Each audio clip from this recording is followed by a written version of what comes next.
LIC Q2 के नतीजे वित्त वर्ष 2024 से 25। भारतीय जीवन बीमा निगम LIC ने 30 सितंबर 2024 को समाप्त तिमाही और छमाही के लिए निगम के एकल और समेकित गैरलेखाप्रेक्षित वित्तीय नतीजों की घोषणा की है। वित्त वर्ष 2025 की तिमाही में LIC का पैट साल दर साल 3.8% गिरकर 8,030 करोड़ रुपए हो गया, जबकि वित्त वर्ष 2024 से 25 की इसी तिमाही में यह 1.07 लाख करोड़ रुपए था। Q2 FY25 के लिए सॉल्वेंसी अनुपात Q2 FY24 में 1.90% की तुलना में 1.98% रहा। शुक्रवार को LIC के शेयर 1.62% गिरकर 914.75 रुपये प्रति शेयर पर बंद हुए। LIC की शुद्ध प्रीमियम आय में 11.5% की वृद्धि हुई। LIC ने बताया कि वित्त वर्ष 2024 से 25 की इसी तिमाही में 1.07 लाख करोड़ रुपए की तुलना में वित्त वर्ष 2025 की दूसरी तिमाही में इसकी शुद्ध प्रीमियम आय 11.5% बढ़कर 1.20 लाख करोड़ रुपए हो गई।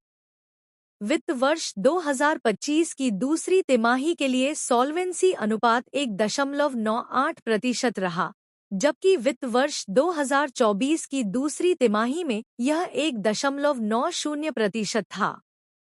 30 सितंबर 2024 को समाप्त छमाही के लिए प्रदर्शन अपडेट H1 FY 2025।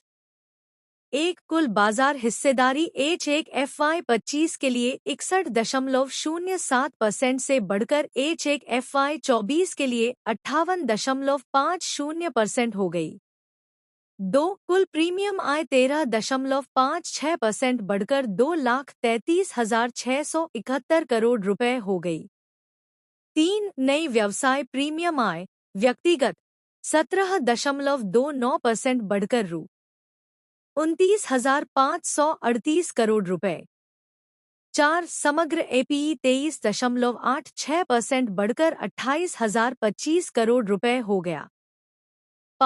व्यक्तिगत व्यवसाय APE 24.08% बढ़कर 18,163 करोड़ रुपए और समूह व्यवसाय APE 23.44% बढ़कर 9,862 करोड़ रुपए हो गया। व्यक्तिगत व्यवसाय गैर बराबर APE 203.37% बढ़कर 4,778 करोड़ रुपए हो गया। व्यक्तिगत व्यवसाय में गैर बराबर APE की हिस्सेदारी वित्त वर्ष 2025 की पहली छमाही में 26.31% रही, जबकि वित्त वर्ष 2024 की पहली छमाही में यह 10.76% थी। नए व्यवसाय का मूल्य VNB 37.74% बढ़कर 4,551 करोड़ रुपए हो गया। VNB मार्जिन नेट 160 BPS बढ़कर 16.2% हो गया। भारतीय एम्बेडेड वैल्यू 24.01% बढ़कर 8.22 लाख करोड़ रुपए हो गई। AUM 16.78% बढ़कर 55.40 लाख करोड़ रुपए हो गया।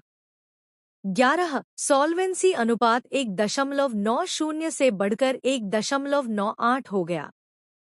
व्यय अनुपात 240 BPS घटकर H1 FY 25 के लिए 12.74% हो गया, जो H1 FY 24 के लिए 15.14% था। बेची गई व्यक्तिगत पॉलिसियों की संख्या 13.77% बढ़कर 91.70 लाख हो गई। कर के बाद लाभ 3.51% बढ़कर 18,082 करोड़ रुपए हो गया।